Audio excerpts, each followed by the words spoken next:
Prazer nosso, muito obrigada. Obrigada por ter topado esse convite aqui com a gente. Tá todo mundo super ansioso por essa conversa, por te ouvir, por saber da tua análise dessa conjuntura. Mas antes me conta, como é que estão as coisas por aí, como é que está sendo esse isolamento, como é que está a tua família, você? Pois é, nós estamos todos em casa, né? A Estela e eu trabalhando em casa por videoconferência. Estou tendo mais tempo para ler, porque o trânsito de São Paulo não me pega mais, né? Então, aquelas horas que eu passava no trânsito, agora eu passo na biblioteca. Então, isso rende, faz o dia render. E participando de muita reunião do PT, né? Você tem acompanhado algumas, do diretório, da bancada, e você está com um grande mandato lá, está exercendo um grande mandato que eu estou te acompanhando. E também me dedicando à família, né? Que eu fico ligando para as irmãs, para a mãe, essas coisas, para saber como é que estão todos, se estão precisando de alguma coisa. E os amigos como você também. Então, respeitando o isolamento, torcendo para que as pessoas recebam o benefício que nós aprovamos no Congresso, a revelia do governo, porque o governo não queria pagar. Exatamente. A gente acabou ajudando o governo Bolsonaro, né? Porque ele não se ajuda, né? Então a gente ajuda. Garantimos lá a aprovação e agora falta ele liberar, né? Mas, enfim, eu acho assim que estou muito preocupado, viu, Natália? Porque o Brasil está afrouxando aí o cerco contra o vírus no momento em que as mortes estão escalando, né? Exatamente. E o governo federal não está apoiando nem as famílias, nem as empresas, nem os governos de governadores e prefeitos. Então, é uma situação que causa apreensão, porque o que a gente fica com medo é que as pessoas mais vulneráveis, por falta de apoio, acabem no desespero tendo que se socorrer para ganhar o pão, e aí se expõe. E nem todo mundo consegue vencer o vírus. Infelizmente, ele é mais forte que alguns. E não são só velhos, né? Como Bolsonaro, cuidem dos seus velhos, mas não é todo mundo é sujeito, né? Então, é uma preocupação muito grande da gente não errar na mão, porque o Brasil está se destacando negativamente no cenário internacional. É isso, aqui a gente está bem preocupado também, foi nítido esses dias o aumento do movimento nas ruas e as filas na caixa, né, as filas nos bancos, as filas por causa dos mal entendidos e das burocracias em relação a esse auxílio é uma das coisas que está mais preocupando a gente aqui, porque foi algo que foi criado justamente para garantir que as pessoas ficassem o máximo possível em casa e não se expusessem, e por causa da incompetência do governo até em liberar uma coisa assim, né, que a gente aprovou lá no Congresso. Isso está sendo aqui, a gente viu aqui no Natal, né, está sendo um fator de exposição para as pessoas, né, até na coisa mais simples, né, liberar um auxílio emergencial, esse governo falha a todo momento. É que não tem uma área que esteja organizada, é impressionante, né? Não tem uma única área que você fala, não, aqui o governo acertou, né? Isso. Ele está desorganizando a saúde, já desorganizou a educação desde o primeiro dia, relações exteriores, meio ambiente, direitos humanos, ciência e tecnologia, cultura. Para onde você olha, você vê preocupação, porque tem gente que não tem noção do que está fazendo, né? Impressionante mesmo. Se tem, é mais grave, né? Se tem, é bem mais grave. Exato. Então vamos começar por aí, companheiro. Já que a gente estava começando a falar como o governo Bolsonaro está lidando com esse momento, a gente já vinha criticando, na verdade, desde o começo desse governo, como você falou agora, como em todas as áreas as políticas estão sendo de destruição, de desfazer experiências que vinham dando certo, de atacar qualquer área que permitisse que os trabalhadores tivessem uma vida mais digna, e aí de repente chegou a pandemia. Né? E aí, durante a pandemia, todas essas coisas que já vinham em má situação se agravam, né? As contradições ficam mais evidentes. E eu queria que tu avaliasse, né, como você está vendo as ações do governo Bolsonaro exatamente nesse momento da pandemia, né? As ações que estão sendo tomadas para o enfrentamento disso, tanto na área da saúde quanto na área da economia, inclusive levando em conta que nós, em 2018, apresentamos um programa para a sociedade. Era um programa completamente diferente do de Bolsonaro, e queria também que tu comentasse como a gente estaria diferente nesse momento agora, se as políticas aplicadas fossem a desse outro programa, desse nosso programa. Então, a avaliação aí de como está acontecendo hoje, como podia estar diferente, que é o que a gente quer construir, né? Olha, tem várias maneiras das pessoas que estão nos ouvindo, e a quem eu cumprimento, sobretudo os trabalhadores, que hoje é dia do trabalho. Há várias maneiras de você traçar um paralelo entre o que o governo brasileiro hoje está fazendo e o que os governos em geral fazem. Então, primeira lembrança que é fácil rememorar. O Lula em 2001, e o Lula foi para a televisão, explicou a situação, explicou a estratégia de superação da crise. Tivemos um 2009 difícil, você há de lembrar, foi um 2009 muito difícil. Em 2010, o país estava crescendo a mais de 7% ao ano. Ou seja, o Lula teve que voltar para a televisão para agradecer os brasileiros a confiança que depositaram nele. Então, o Lula, como você sabe, mudou o Nordeste, mudou a cara do Nordeste. E como a gente sabe. Estruturalmente. Né? Eu fui ministro da Educação do Lula, eu corri o Nordeste inteiro abrindo escola técnica, creche, universidade, comprando ônibus escolar, entregando computador, livro didático. Era uma coisa totalmente diferente. E como o Ministério da Educação, vários outros atuaram na área da saúde, na área do meio ambiente, na área da segurança hídrica, enfim. Bom, tem gente que não lembra de 2008. Então, olhe para o nosso vizinho aqui, nosso vizinho a Argentina. O presidente lá está com 76% de aprovação. Por quê?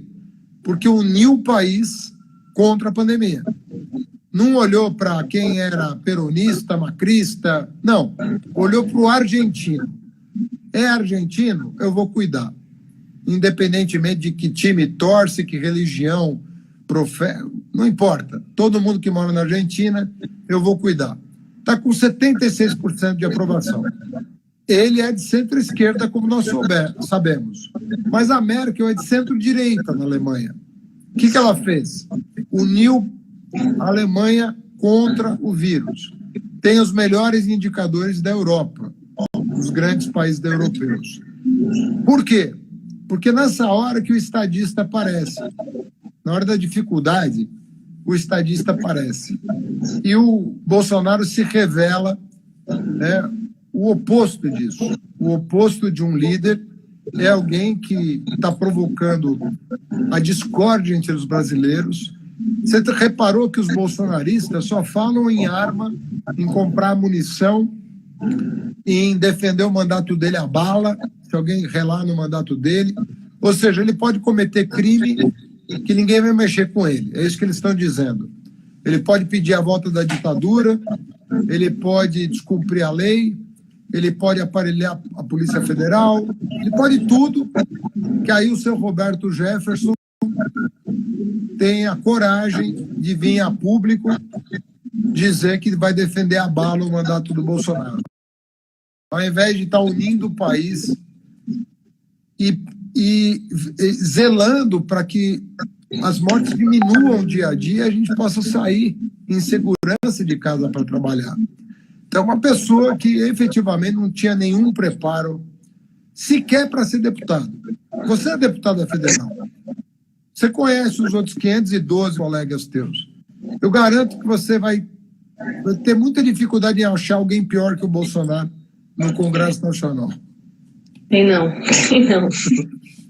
Porque é uma pessoa desumana, é uma pessoa que não tem empatia por ninguém, é uma pessoa que não consegue se colocar no chinelo do outro um minuto da vida dele. Então você vai falar para ele: presidente, morreram 500 brasileiros hoje, e daí? Presidente, os velhos vão morrer, cada um que cuide do seu velho. Então são frases que na boca de qualquer pessoa seria uma atrocidade, mas na boca dele, os apoiadores dele acham natural. Tem alguns até que riem do que ele fala, sem se dar conta de que amanhã é um parente dele que pode estar doente ou precisando do apoio do governo federal. Isso. Essa frase, né, desse e daí é meio que o símbolo do desprezo, né? E aí ele fala uma coisa dessas em relação ao nosso povo, né? Em relação aos brasileiros, e as brasileiras estão morrendo. E aí, Haddad, a gente viu nesses dias, esses dias têm sido muito agitados, né, muito movimentados, aquela máxima de dias que valem por semanas, semanas que valem por meses, parece que está se aplicando, né? Porque a gente vê coisa que aconteceu uma semana e já parece que faz tanto tempo, porque de lá para cá tanta coisa já aconteceu, e dentre essas coisas a gente está vendo uma intensa disputa na direita, né? A gente viu aí a saída do Moro do governo, a gente vê um movimento do Bolsonaro em tentar, como você falou agora há pouco, citando o Roberto Jefferson, de se reaproximar do Centrão. A gente vê a forma como os militares têm reagido a cada movimento de Bolsonaro, o núcleo familiar do governo, que tem esse também, né, um governo que tem um núcleo familiar, os olavistas, e aí a gente está vendo essa disputa, está vendo que isso está impactando também a conjuntura, especialmente a saída aí do ex-juiz, ex-ministro e bandido também, né, Sérgio Moro, do governo. Isso estremeceu um pouco uma certa unidade que eles tinham. E eu queria que tu avaliasse esses movimentos do lado de lá, né? Como é que tu acha que fica a força de Bolsonaro diante dessas disputas que está tendo entre eles mesmos, e como é que tu acha que a saída de Moro vai impactar a base, né, que Bolsonaro tinha, a base especialmente na população, né? Porque no Congresso Nacional ele sempre foi muito frágil em termos de construir uma base, mas a gente sabe que em termos de apoio popular ele sempre conseguiu manter uma certa parcela da população ali que não se abala, independente dessas atrocidades todas que ele fala. E aí eu queria que tu analisasse para a gente como vê essas disputas na direita e o impacto da saída de Moro para essa base que até então é de apoio a Bolsonaro. Bom, o Moro acusou o presidente da República de crime, né? Porque o ato descrito pelo Moro é um ato de improbidade administrativa. Você querer se meter em inquéritos da Polícia Federal contra os seus inimigos e a favor dos seus amigos. A Polícia Federal não está para servir a partido. A Polícia Federal está lá para combater o crime, seja de quem for. Ou seja, se o filho dele de fato enriqueceu tomando o salário dos funcionários que recebem verba pública no seu gabinete, isso é peculato. Não tem, o Código Penal define isso como peculato. O filho dele tem que perder o mandato de senador e tem que ir para a cadeia. Não tem o que fazer. Se o outro filho é o mentor dessa máquina de fake news que destrói reputações e salva a reputação do pai, isso é crime. Sobretudo se ele fez isso com dinheiro de caixa 2 dos empresários que apoiam o Bolsonaro. Isso é crime. Então ele tem 2 filhos na linha de tiro, né? Porque se a polícia avançar nas investigações, eu não tenho dúvida que ela vai descobrir a verdade. Por isso, essa bagunça da troca. Mas tem outra razão para a troca. Também está prevendo a necessidade de blindar a futura base de apoio dele no Congresso. Porque a base dele, que ele está querendo formar no Congresso, não vai entrar no governo pelos olhos do Bolsonaro, pela cor dos olhos dele. Vai entrar no governo mirando cargos estratégicos e verbas públicas em cargos estratégicos. Então, é isso que eles estão agora cuidando para garantir que ele não sofra impeachment em função do crime de responsabilidade que ele cometeu. Porque ele já cometeu o crime de responsabilidade. Aliás, mais do que É quase uma tarefa diária dele, né? Cometer crime de responsabilidade, check. Acho que é um crime continuado, eu falo. Que assim, um crime continuado. É todo dia, entende? Então, ele não cansa de atentar contra as instituições, ele não cansa de promover a discórdia no país, no momento que o país precisa de união. Então, é uma pessoa realmente que tem muita dificuldade de relacionamento e talvez traços psicológicos de difícil coordenação. E, Haddad, tu falou aí sobre as fake news, né? Que é um dos indícios que a gente tem dessa confusão que teve com o Moro é porque a Polícia Federal estava chegando cada vez mais perto desse esquema de fake news. Não sei se tu sabe, companheiro, eu faço parte da CPMI das fake news. Eu estou lá na representação da bancada do PT na CPMI.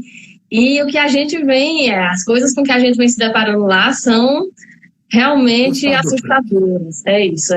A gente vê o WhatsApp dizendo, por exemplo, vamos limitar o encaminhamento de mensagens, né? Só estava podendo 5, só vai poder 1.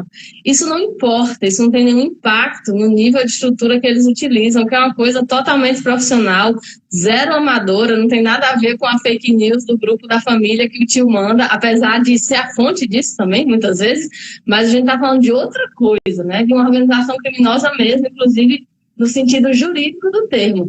E o que a gente percebe lá é que isso com força aconteceu na campanha de 2018, mas que de lá para cá, muito contrário de se desorganizar, muito contrário de ter sido uma coisa pontual para influenciar as eleições naquele momento, só